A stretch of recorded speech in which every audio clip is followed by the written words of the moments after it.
Welcome guys, this is Ola from Stop Me O channel. Now this is actually another Life is Strange video. I know that I haven't been making a lot of these lately, and I'm sorry about that. I know that I've been focusing so much on the Witcher content. It's just working out for me right now. I'm enjoying it, and I'd never like to force content because then you would instantly know that I'm not actually enjoying what I'm doing, and this is just not what I want to do. Also, I'm sort of laying low because I basically know that we might go back to the franchise. I wouldn't want to share anything more than that, but if you join Patreon team, if you join our Patreon family, you'd know more. Basically everyone's in on that.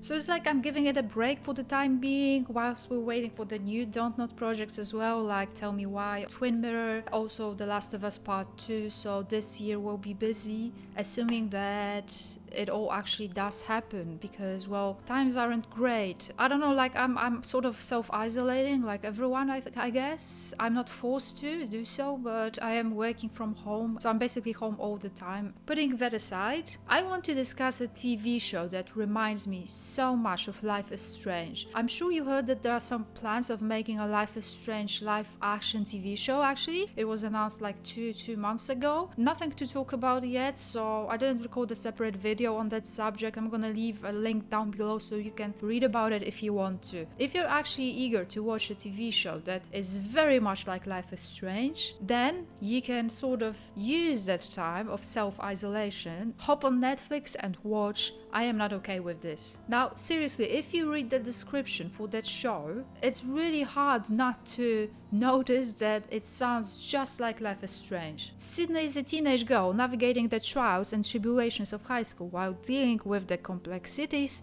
of her family, her budding sexuality, and mysterious superpowers just beginning to awaken deep within her. I'm not sick, I swear, that was just... Now, if you scratch out the word Sydney and replace it with the word Max, there you go. Max is a teenage girl navigating the trials and tribulations of high school while dealing with the complexities of her family, her budding sexuality, and mysterious superpowers just beginning to awaken deep within her. Now, like I mentioned before, this is like the latest show of Netflix, and basically it's coming from the directors of Stranger Things and The End of This Fucking World or something. I haven't watched that one. Stranger Things, of course, we've all watched that. As soon as that show was out, Netflix recommended it to me. So I guess they're like doing well with like tracking my taste. I watched that show and I enjoyed it very much. Now, I don't want to spoil too much, but there will be some minor spoilers when it comes to the plot of I Am Not Okay With This. I picked 10 things that reminded me of Life is Strange very much. And I'm telling you, it was so easy to actually list 10 things that are similar about these shows. Maybe you can come up with some new things and then comment away. I'm going to be brief about this. I Am Not Okay With It resembles both Life is Strange, Life is Strange Before the Storm, and Life is Strange 2. So there are elements of each of these games. Let's start with number 1. The protagonist. Obviously, the protagonist is a teenage girl. For different reasons, she reminds me of both Max and Chloe. Like, I couldn't really decide whether she's more like Max or more like Chloe. She's a narrator, very much like Max. She's kinda shy, she's this geeky, shy person, just like Max. At the same time, she's kinda rebellious and she has family problems just like Chloe. So here's the thing, her father died and her mother is a waitress. Nothing hits Chloe vibes more than that. Number 2, she's actually writing a diary. Each episode starts with an entry, Dear Diary. So very much like Max, she's writing down all her thoughts in a diary. Like, of course, in the game it was like a separate issue, like you had to enter the diary, read it.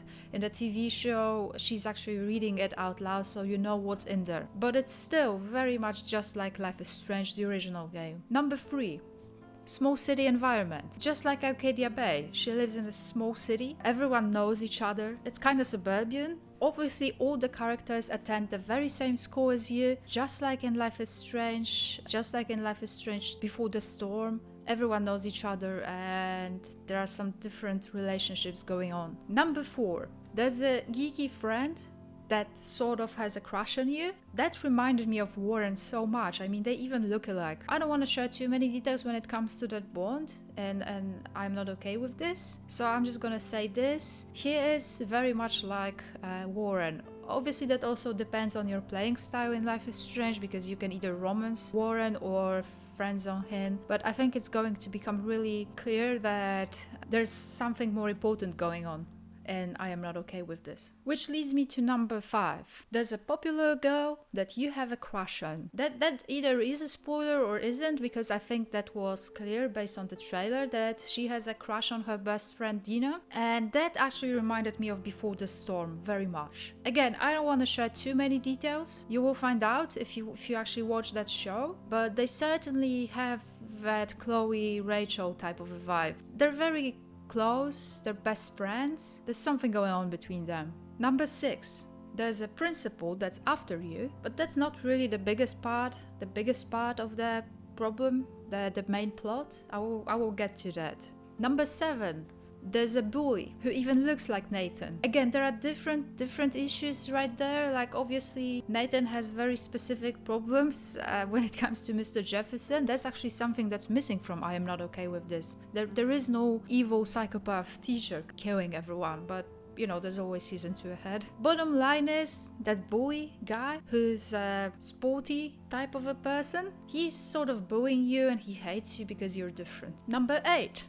There's actually a little brother that you have to take care of. That obviously had all the right Life is Strange 2 vibes. And also a bit of a Walking Dead final season vibe because, well, Sid keeps calling her brother Little Goob, just like Clementine did with AJ. Now we're getting to final 2 points, and these are the crucial ones. Sydney actually discovers that she has superpowers, and they were triggered because she couldn't control her emotions. They were triggered by certain events. It's like she can control whatever's happening around her, but it depends on her mood. Like, when she gets pissed, she can basically like blow everything up. Like I stated before, this only happens when she's very emotional. Which leads me to the final point, the one that I can actually combine with superpowers. There's a training involved, so she's trying to control her powers. These powers are a secret, no one can know. She doesn't want to end up hurting people. So these are 10 points that made me think of Life is Strange 2 and Life is Strange Before the Storm while watching I Am Not Okay With This. The only issue that I had with that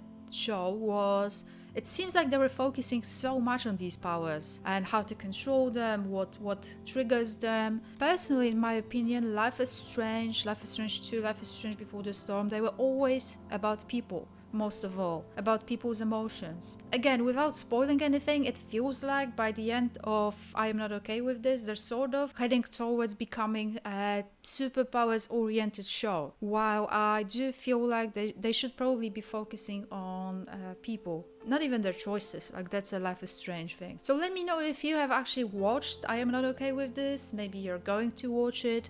Do you agree with me that it's very similar to Life is Strange? I mean, you can even, you know, copy and paste the same description and just replace a name. I hope you're all okay.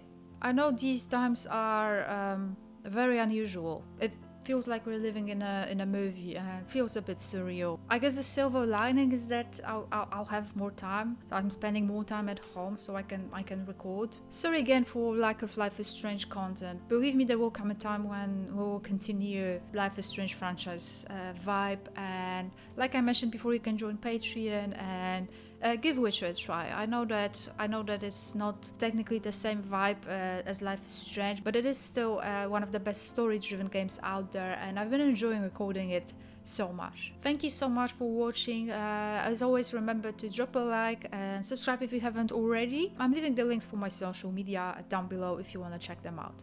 I guess saying stay safe by the end of my video has never been more important than now. Stay safe. This was Ola from Stop Me O channel. Bye.